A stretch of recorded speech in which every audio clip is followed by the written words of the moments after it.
What is up, hockey fans, and welcome back to Clean Sheet of Ice, a Texas hockey podcast presented by Apollo Media. I'm your host, Stone Strankman, joined always by Dom Garcia. This episode is brought to you by Zing Zang, America's #1 Bloody Mary mix. Go get Zing Zang wherever you can get it. I get it at the liquor store. You can go get it at Target or other stores. Zing Zang is America's #1 Bloody Mary mix. Zang responsibly. Shout out to Prize Picks. Use code Apollo when you sign up and get up to $100 match on your first deposit. Prize Picks is a daily fantasy app. It is not sports betting. It's daily fantasy. So use code Apollo when you sign up and get up to $100 match on your first deposit. Dom, how are we doing, bud? We're doing great. You know, Stars keep winning. Me personally, I keep winning. I've three wins in a row for me, and I definitely drank some Zing Zang. So shout out to Zing Zang because they make the best margarita mix you can have. So definitely a good weekend. My boy Stoney was here in town, and man, like we're getting close to playoff time in hockey, and the Stars are rolling just like we figured they would. 8 games in a row with a point, 6 wins in a row in regulation. We take those. Absolutely take those. Yeah, I mean, just super consistent, like not crazy high, not crazy low, just tough to beat. And that's exactly what Peter DeBoer wants to see on the ice day in and day out.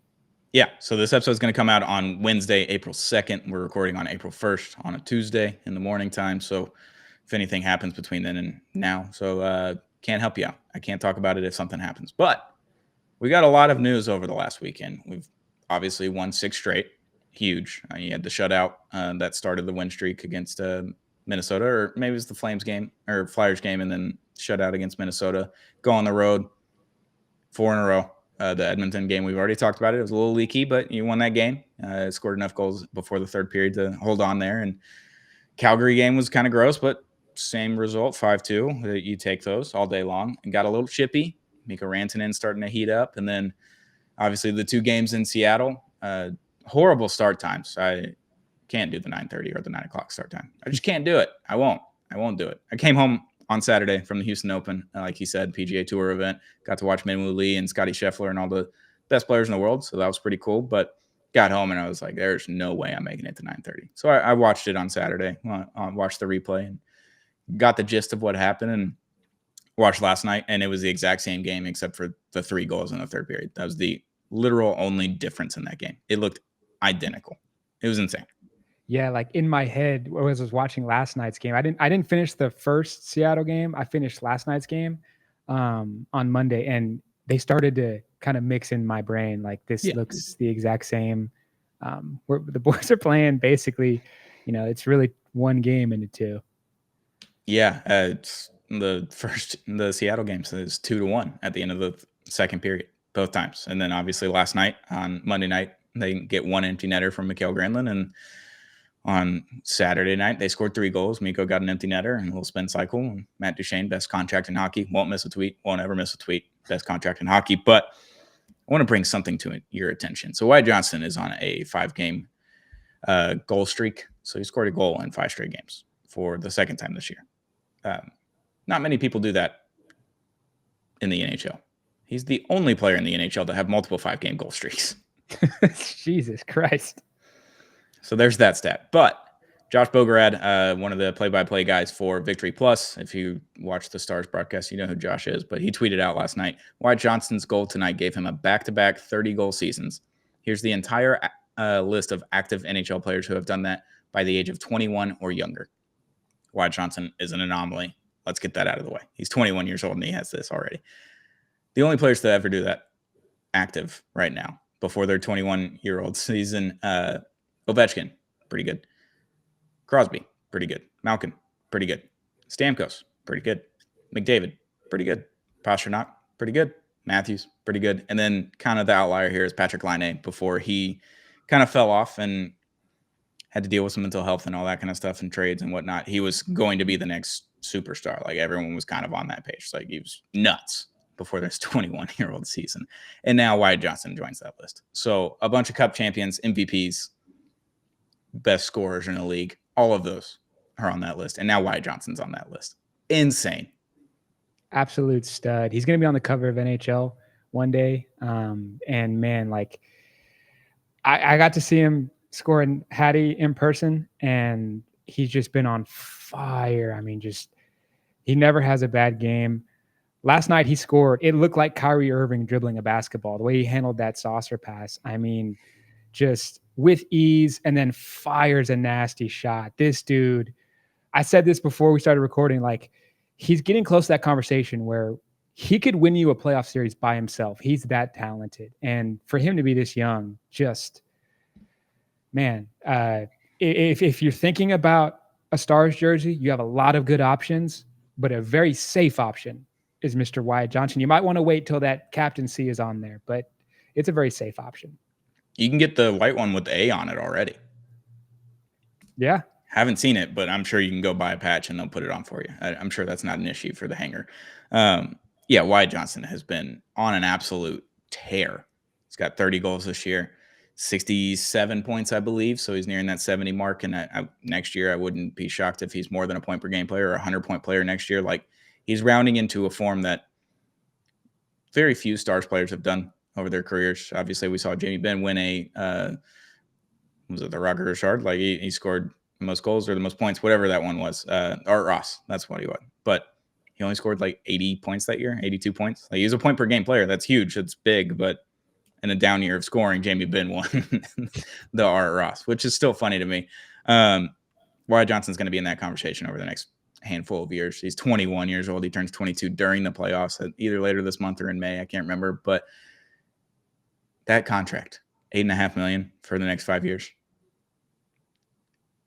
is already a steal, and it hasn't even started. It hasn't even started yet.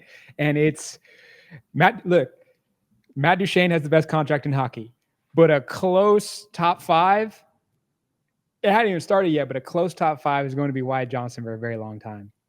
We'll see what happens with Matt this summer. He's the current best contract in hockey.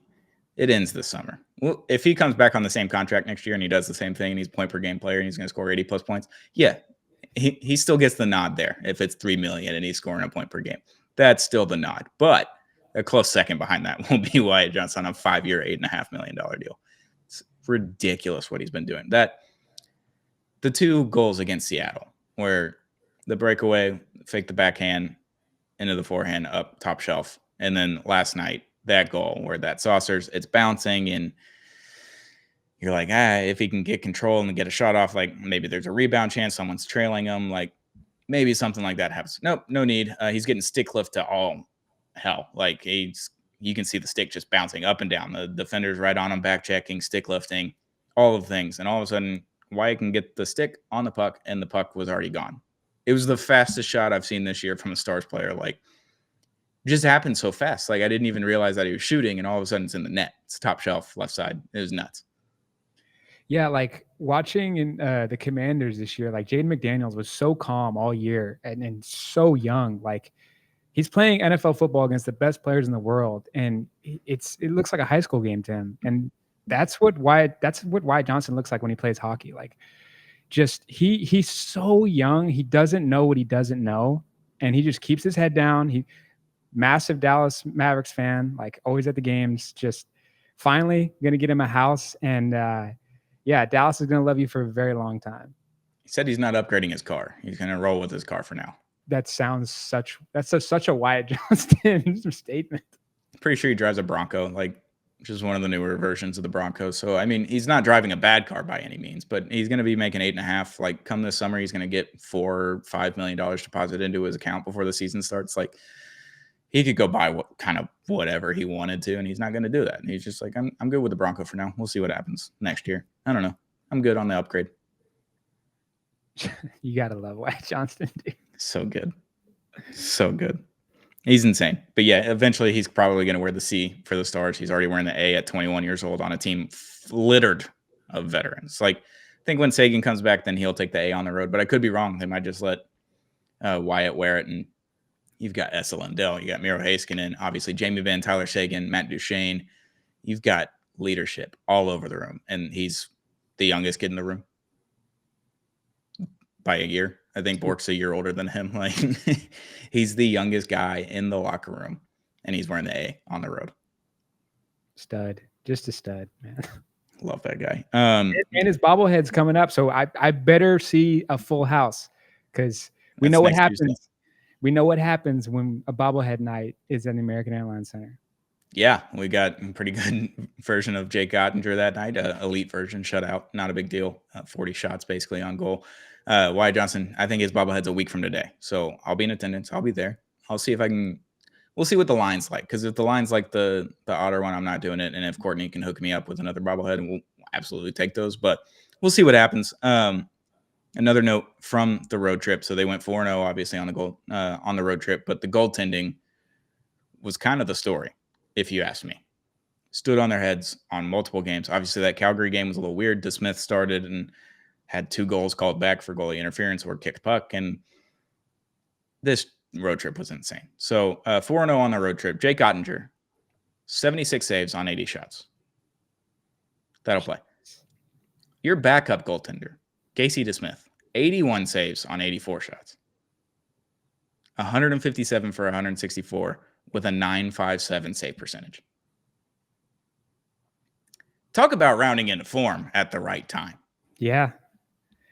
And I've always pushed back on because I feel like it's at least been half the season where, like, listen, I take nothing away from DeSmith. I love DeSmith. I really do. I just feel like Dallas Stars fans always show crazy amount of love for the backup goaltender when we have a stud in our starting net. But man, I have no room to stand on now. Like that, I'm still like, Andre's in net if he feels good and he tells coach I'm ready to go. It's always Andre's net. But man, to have a backup goalie do that, like that's got to be so demoralizing to your opponents. He's been insane for the last several months at this point. Like he always shows up, and even games like we talked about Justin Verlander comparisons where he comes in and he'll throw 7 shutties or 1-run ball and the offense gives him 0 runs and he gets the loss, but he only gave up 1 run. And it's kind of the same thing with DeSmith. A handful of these games, like they score 2 goals and they just kind of hang on for the lead. Like the Blues game in January, I believe that happened, and shit happens. Maybe the defense or whatever is just a little bit off that night because it's backup goaltender and they're not properly prepared. I don't know what it is, but Casey DeSmith is standing on his head. He's had incredible games after incredible games this past month. We're into April now, and I would assume that he's going to play a handful more games here heading into the rest of the end of the regular season. Pete DeBoer said normally with the off day, Jake Ottinger would be the go, but wanted to reward Casey for his stellar play, let him play, and also keep Jake rested. So rewarding Casey, but also keeping Jake in prime form heading into the playoffs, I think is going to be huge. I think you might see alternating goaltending. Obviously, this Thursday you're playing Nashville. You're going to see Jake, but Saturday you're playing an afternoon game against Pittsburgh.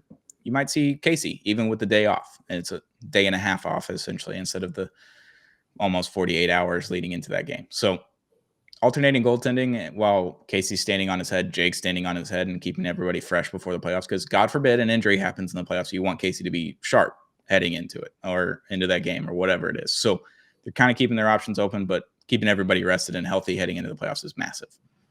Yeah. And when I watched last night's game, like that goal that happened, I really can't put too much blame on Casey. Like it was a pretty bad defensive blue line mishap. But he kind of put that behind him and just straight went to work. And that's what Otter does too. Like he might give up one super early and you're kind of lucky. Like you get that one, you're not getting another one anytime soon because both Otter and Casey will lock in. And that's definitely what's been happening on this stretch. And man, they've looked really good.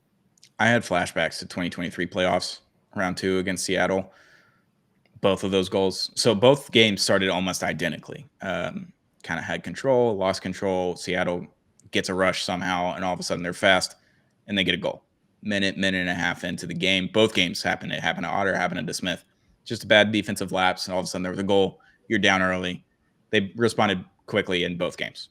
Like they immediately got that goal back and immediately got the second goal back. Like they were up 1 within 5-6 minutes of the first goal happening in both games. Yeah. It's quite strange. Like I doesn't make any sense, but I'm glad to see that the rebounds are happening for us this time instead of against us where the team scores or we score and then they score immediately. We were the ones responding, which I thought was huge.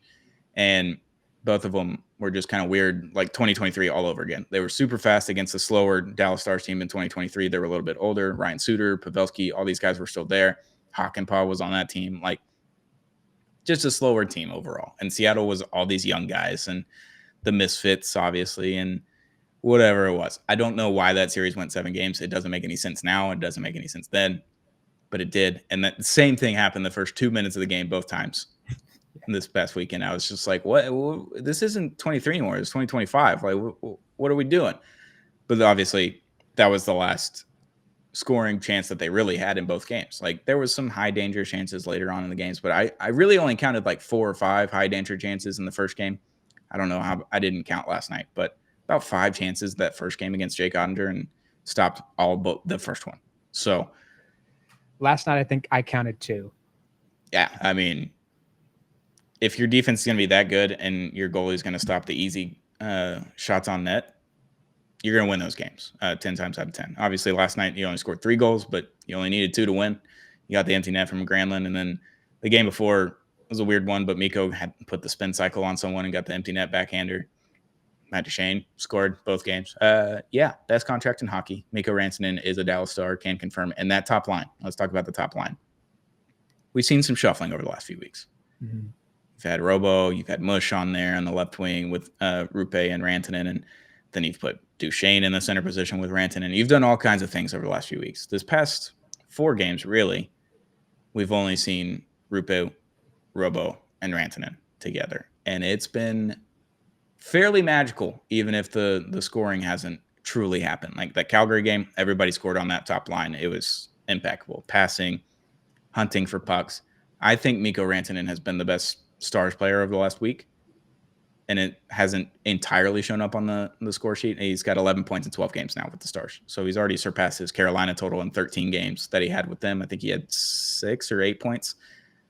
He had 11 in 11 games last night. He didn't score a point, but I thought he was one of the better players on the ice. Like, he's hunting pucks, he's forechecking, he's back-checking. He's doing all these things that I don't know if you were missing necessarily. I think they were doing it, but you have an elite player doing it. You have a 6'4" Moose doing it. It's a little bit different. He's able to back-check or forecheck and get a puck in the offensive zone from the defender and create a scoring chance from essentially nothing, where there's no shot of you having a shot on goal. And all of a sudden, Mikko gets the puck from the defender, sends it over to Rupe or Robo, and they're getting a good quality shot on goal. And the passing's been a lot better, and it's starting to come together, and we needed it.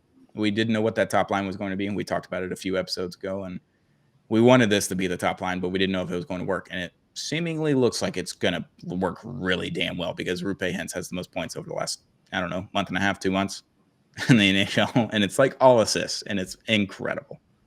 Yeah, man. I mean, when we traded for Mikko Rantanen, like his whole Carolina tenure, the points weren't there, and yet when you added him to our roster, he was like number 1 or number 2 in total points on the season. Like, he was number 1, yeah, immediately. Like, so for years upon years in Colorado, the system was Mikko Rantanen, Nathan MacKinnon. Like, this is what we do. This is how we play hockey.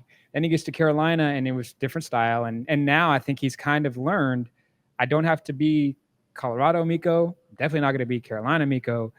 I'm finding where I fit here, and where I fit here is with these studs around me. I did like him with Duchene, but I'm kind of starting to learn I like Duchene with everybody. Like, yes, everybody knows. It's hard to figure out the tendencies and where people like to be, but I feel like the whole roster knows Duchene is going to be in these spots. This is where he likes to handle the puck. This is what the decisions he usually makes in this area. And I think that's why he's so easy to play with. But now that this top line is starting to figure it out, oh boy, like, you're seeing it, and you're seeing, I agree with you. Like, Mikko Rantanen has been so impressive over this stretch of games. He's really fun. Yeah. So we have Matt Duchene, 75 points. Jason Robertson, 75 points. Mikko Rantanen, 74 points on the season. Obviously, Mikko's are spread between 3 teams. So he had 49 with Colorado, 13 with Carolina, and 12 with us, I think is what it is. That's games played. My bad. Let's look at that again. 64-6, that's 70. He's got 71. So a little bit behind him, but he's on 3 different teams and having to learn a new system 2 times, and a little bit of a fluctuation there. But yeah, he's almost a point per game. He's 3 points under a point per game right now. And you had that with Robo with 75. Matt Duchene on your second line with 75 with multiple different people just all over the place. Like you're going to have Matt Duchene's going to score 30 goals. He's at 29 right now. You got Rupe Hintz at 27. He might get to 30. Wyatt Johnston has 30. Mikko already has 30. Robo has 33. Mason Marchment's at 19. I mean, Thomas Harley's at 15.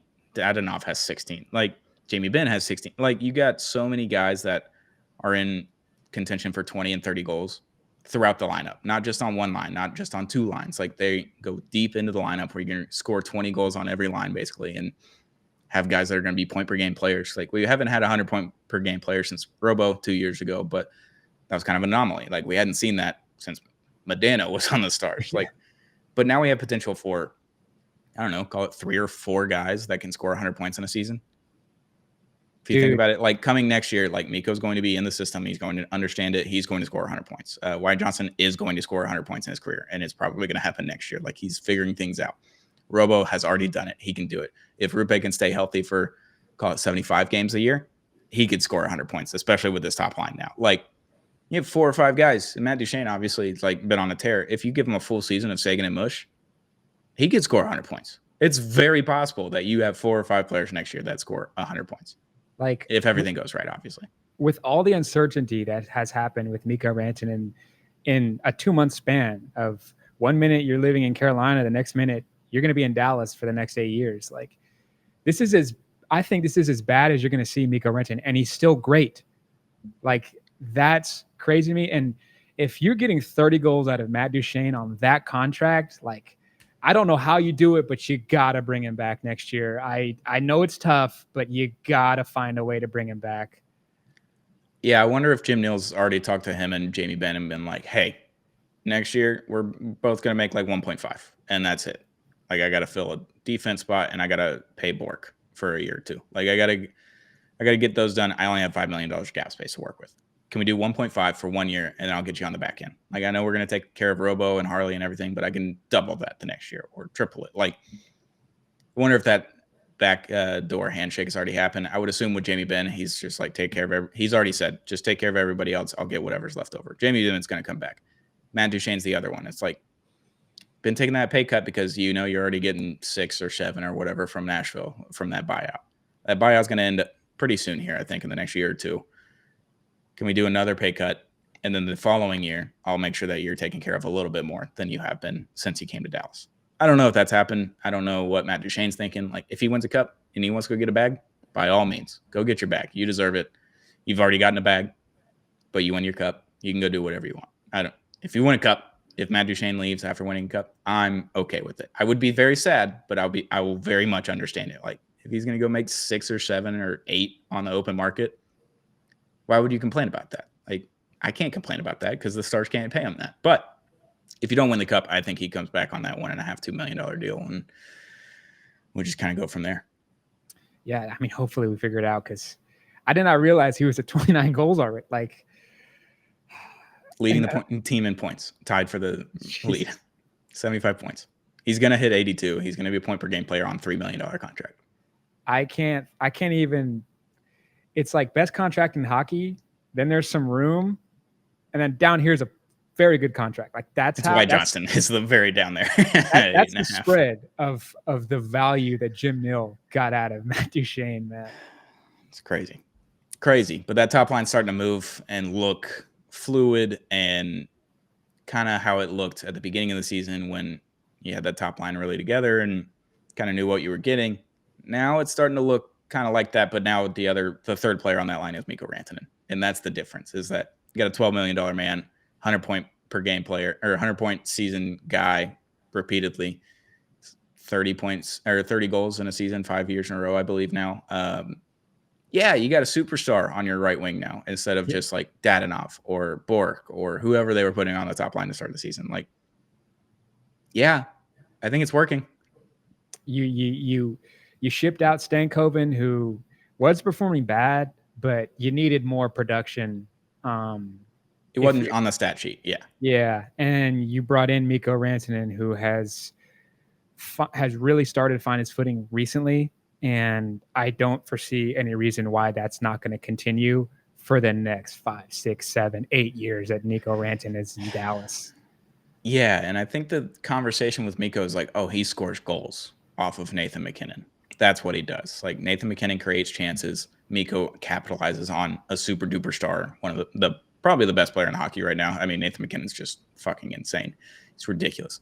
So yeah, that helps when you play on a guy's line that's that caliber. But Rupe Hentz is in a tier or two below Nathan McKinnon. He's not a bad player by any means. He's a point per game guy. Like he's sick. He can create chances, but he could great finisher. And then you also have Robo, who scored 50 goals 2 years ago and had 109 points. Like that top line should work, and we were wondering about it. And now all of a sudden, over the last road trip, it looks insane. And DLLS mentioned it, and I saw it on the broadcast as well. But every shift, Robo's always on the iPad.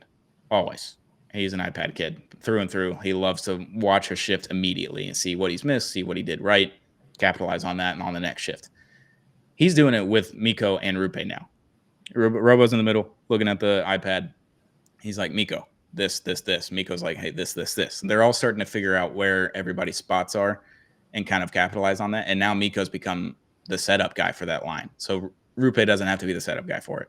Robo is very good at being a setup guy, but he excels at goal scoring. Like they're putting everybody in the right position to put quality shots on net and score goals, no matter who the goal scorer is. They don't care who scores the goals. They just want to score goals.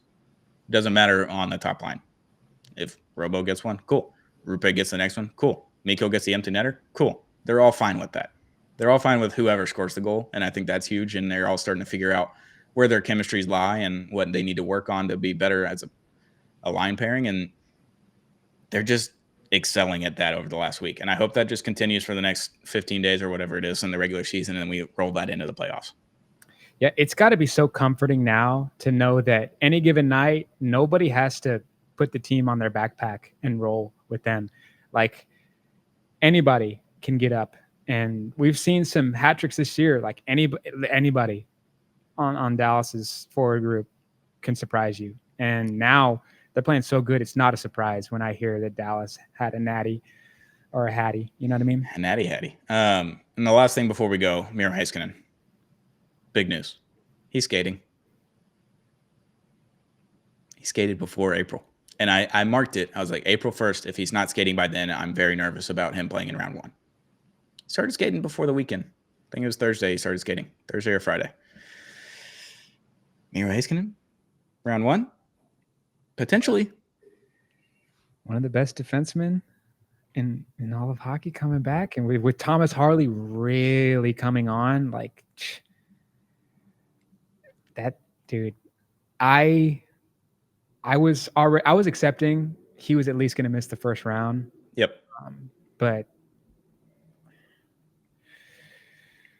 I'm at least at ease now knowing, first round is going to be tough no matter what, no matter who we get, no matter what happens. But like the way the boys are playing without him, just imagine when they get him. Because the other thing is that the defense has been pretty good over the last few games. The Calgary game and the Oilers game, kind of weird games, but the defense looked fairly decent. The last two games against Seattle, obviously a lesser team, but defense looked really good. For the most part, they have their one blunder a game. It's fine. If you get Miro back at, call it 75% for round one, he's going to be 75% or less for the rest of the playoffs. But just having him back where he can play in between, call it 18 and 21 minutes a game. And then Harley has already stepped up. He's playing 22 to 25 minutes a game. Like we've seen it where he can carry a defense and play really good defense and also set up on offense. Obviously, Esa Lindell is a PK killer. Like he's the best in the game. You just put all of those combinations back together. Get Miro and Esa on top line. Top T Bearing. Like no one's scoring on that line. It's just not going to happen. You don't even have to put Miro on the PK. Like PK's been fine without him. Don't even worry about it, Miro. We got this one. Power play. You'd come in minute and a half into the power play if we haven't scored by then, because Thomas Harley's probably going to score at that point or have an assist. Like you just throw Miro in for the last 30 to 45 seconds of a power play. Holy shit. Holy shit.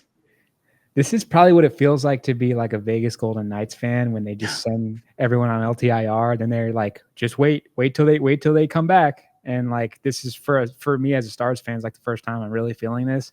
And it's nice. It's different. It's different side of the grass. And I love it. It's a nice change of pace. I've been begging for this for 2 years. So I was like, just throw Sagan on ice, like whatever. I hate that it happened this way. I wish it was a fake injury, like a spleen removal from Mark Stone. Like, oh, I had to get my spleen removed, even though it wasn't hurt. What are we doing?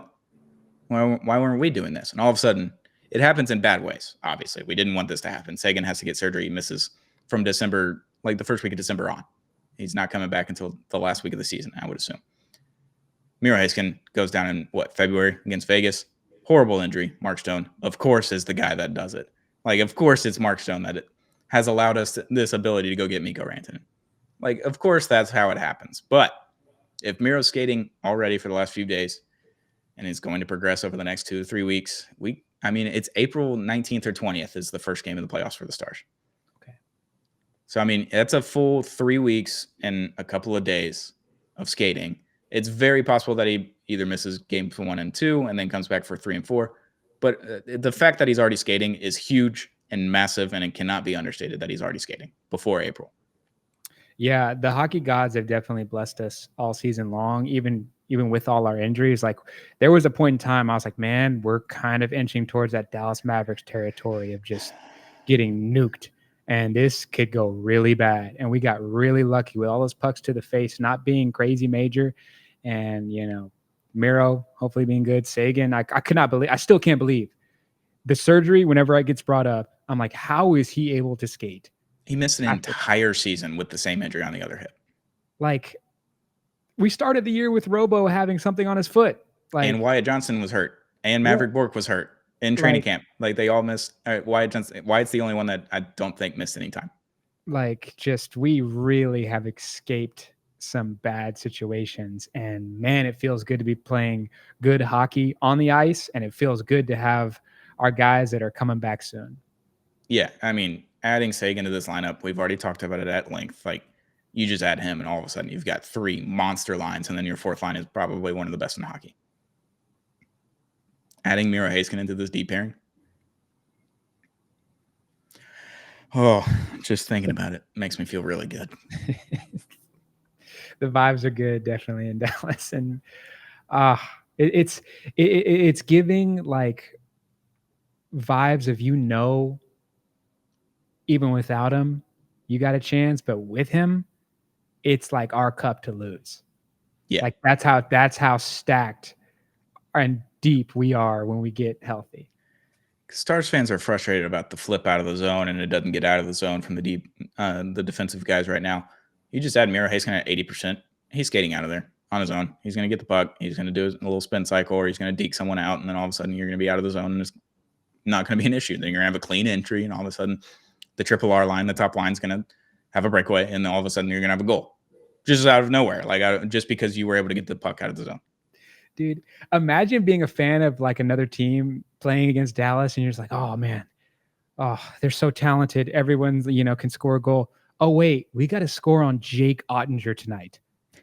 Like, we're getting prime Jake right now too. Like, this is like that year the Astros won they beat Boston, and it was like, oh, you beat Garrett Cole. All right, now you got Justin Verlander tomorrow. Good, have fun with that. Like, and then on the back of that, Zach Greinke. Yeah, sure, why not? I would hate to be a fan of any other team that's not the Dallas Stars right now. Because even if one deep pairing is not working, then all of a sudden Harley and Labushkin's completely fine, and then Bischel setting the tone by hitting people. Like, it just goes deep and deep and deep. And we were relying on depth over the last 2 seasons to propel us into victories, and we didn't have the super duper star. Essentially, I know Robo scored 50 goals, but he went quiet that playoffs. He went quiet last playoffs. Like, it's kind of the same thing. But now, Robo may just not go quiet because Mikko Rantanen's on the other side, and Roope Hintz is healthy. Like, all of these things are just kind of falling into place for the Dallas Stars, and they're in prime position to win a cup. Obviously, they went for it this year with Granlund, CC trades. They're trading first-round picks, and then Mikko Rantanen and another 2 first-round picks. Like, they're doing all of the things to go for it this year, not next year. This isn't setting up for the future, but also did at the same time. Now they're just going for it, and they understand that this is the year to go do it immediately with this team, with this squad, because Jamie Benn's not under contract.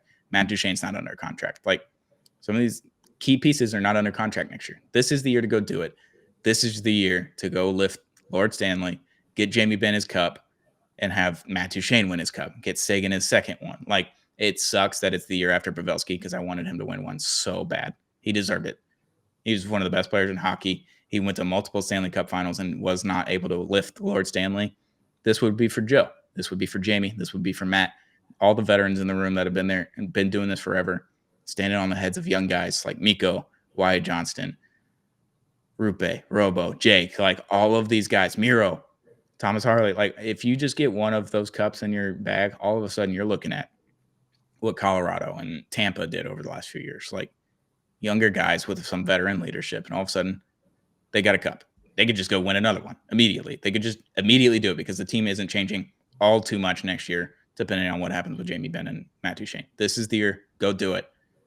And they're rounding into form, and that's huge. Yeah, this is giving me some Florida Panthers vibes. Oh, you know yeah. what I mean? This A is very similar team. Yeah, and 5-6 years ago, the talk of Florida, like there were legitimate conversations about relocating the team. Just there was no juice, there was nothing out there.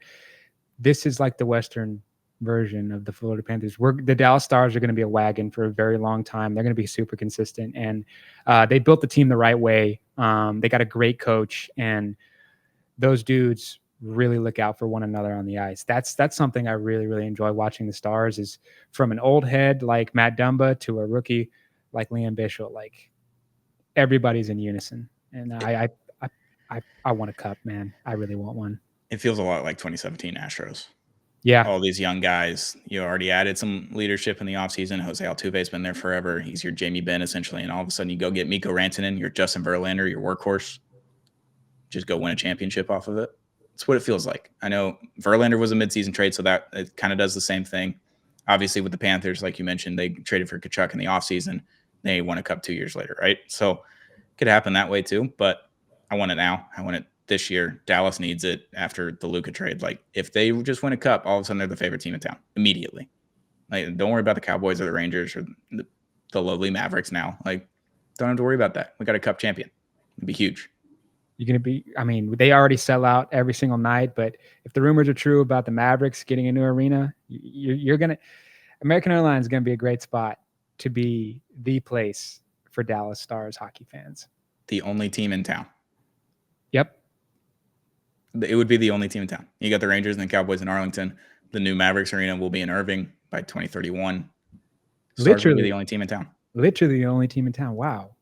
And FC Dallas is in Frisco. Like, none of them have Dallas zip codes except for the Mavericks and Stars. Currently, it's looking like the Mavericks are going to move out of the zip code, and the Dallas Stars are going to have a Dallas address. And that would be massive for me because I don't want to have to drive to Irving. I don't want to do that. Well, man, I wouldn't either, because I can't believe that. Like, it's crazy. The Dallas Stars will be the only team. And you know what? If you were going to pick a team, I would pick the Stars too. Yeah. Fine with it. Hop on board, everybody. Come one, come all. Fine with it. It's Texas hockey. Thank you to our sponsors, Zing Zang, America's #1 Bloody Mary mix. We love Zing Zang across here, so Zang responsibly. And shout out to Prize Picks. It's a daily fantasy app where you hit more or less on every stat, every game, every night, every player. Use code Apollo when you sign up and get up to $100 match on your first deposit. This has been Clean Sheet of Ice, a Texas Hockey Podcast. We'll be back very, very soon with another episode.